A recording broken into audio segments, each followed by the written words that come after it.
en compagnie de Philippe Gasse. Aujourd'hui, à la station touristique de Duchesnay, je suis en compagnie de Marlène Côté, une demoiselle qui a instauré un nouveau système de course il y a quelques années. Marlène, peux-tu nous parler un peu de qu'est-ce qui t'a amené à... C'est quoi exactement? Bien, en fait, instaurer, c'est un bien grand mot. Là, j'ai pas inventé grand-chose. En fait, l'idée est vraiment partie il y a quelques années, il y a 4 ans, en fait, de vouloir organiser des courses de raquettes. En fait, c'est ça qu'on voulait faire, et moi et mon conjoint Pierre-Luc Isa. Puis, tout de suite, notre réflexe a été de se tourner vers Horizon 5, avec qui on collaborait déjà pour d'autres événements, pour voir si on ne pouvait pas créer quelque chose ensemble. Puis, c'est en brainstormant ensemble que l'idée est venue de faire une course sur la neige. Au lieu de faire une course de raquettes, qui est un produit très spécifique, d'y aller avec quelque chose d'un petit peu plus grand public et accessible pour tout le monde. Donc, une course dans les sentiers de ski de fond. Deux clubs de ski de fond. Donc, on a commencé au sentier de ski de fond La Balade à Lévis il y a 4 ans. Oui, il y a 4 ans déjà. Exact, c'est ça. Puis, à l'époque, là, ça a été... On ne savait pas du tout à quoi s'attendre. Puis, comme ça a comme créé un engouement là, dès la première année, c'était quand même nouveau, du moins dans la région ici. Puis, il y avait de plus en plus de coureurs, mais avec très peu d'événements l'hiver. Donc, les gens ont participé dès la première année. Ça a été vraiment un super bel événement. Puis là, ça ne cesse de grossir. Donc, Effectivement, cette année, on a la 5e édition. Dans le fond, oui, c'est ça. Puis la 4e, c'est ça. Puis là, dans le fond, on a décidé d'upgrader, de passer à un autre niveau parce qu'à Saint-Jean, on était plafonné en frais de coureur. Et là, cette année, on a quoi? Triplé? En fait, on était limité là-bas par la capacité du site. On refusait chaque année plusieurs personnes parce que le chalet était un petit peu plus petit. Donc, les gens, s'il faisait très froid, ne pouvaient pas rentrer se réchauffer. Il y avait moins de possibilités d'élaborer puis d'optimiser l'expérience coureur avec une animation après-course, par exemple. Donc, voilà, on refusait les gens à partir de 300. On avait 300 coureurs adultes, 550 enfants. Et là, on a pu augmenter à 500, en fait, plus de 500 adultes et une cinquantaine d'enfants. Là, en fait, on est à 575 coureurs aujourd'hui. Et on a quand même fermé les inscriptions il y a une semaine en refusant aussi des gens depuis une semaine. Aussi, ah oui, Oui, wow. puis on est vraiment contents parce qu'il y a des gens qui viennent de partout au Québec. Donc, le Trail de la Nuit polaire est en train de faire sa marque, c'est ça, partout au Québec, puis attire des gens d'un peu partout. On voit qu'il va probablement y avoir des événements semblables un peu partout, puis on en est bien fiers. Effectivement, c'est incroyable. Puis, si les gens l'ont remarqué, on est la nuit. Alors, en plus de courir dans la neige, vous avez instauré quelque chose dans le trail qu'on voyait de plus en plus, des courses de soir avec les lampes de poche là, qui donnent tout simplement une sensation exceptionnelle aux coureurs.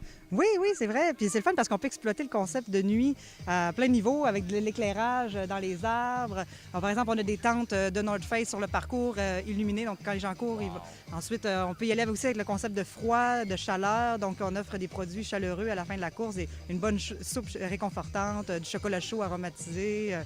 Donc, on garde nos coureurs de différentes façons, puis en exploitant la noirceur, la chaleur, le froid, la chaleur. Donc, c'est vraiment le fun. Puis les gens apprécient parce que ça rend ça un peu plus convivial, un peu moins compétitif, un peu moins sérieux aussi. Exact. Fait que ça rend le tout vraiment amical. Puis je pense que c'est ça que les gens aiment là, dans le cadre de l'événement. Rien de mieux pour commencer une année de course, 2017. Là, on voit que tu as un petit poupon, ton 3e déjà.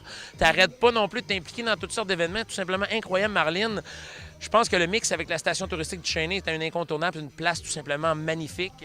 Effectivement, c'est merveilleux ici là, avec leurs infrastructures, leurs beaux chalets rustiques, avec beaucoup d'espace. Le centre de ski de fond est génial. Puis aussi ici, les sentiers vont vraiment plus profond dans la forêt. On est plus loin de la ville.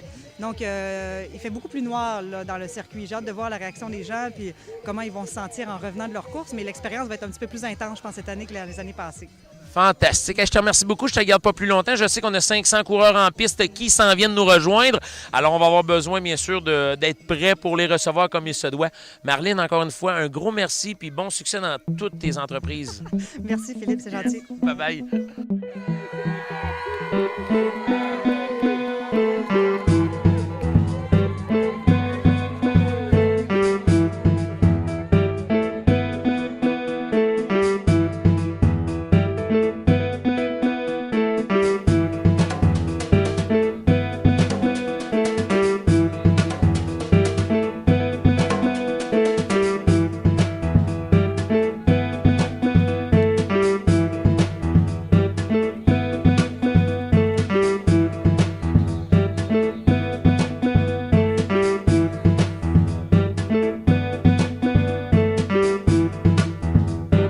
De Samuel Blanchette, notre gagnant, premier arrivé du 13 km. Samuel, comment ça s'est passé?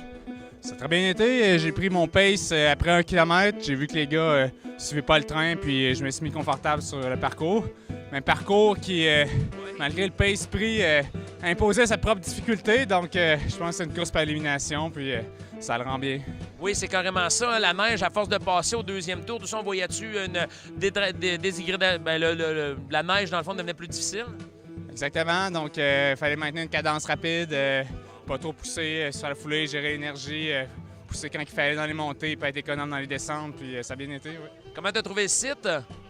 Bien, le site, c'était super bien organisé. Je pense c'est quasiment une course clé en main.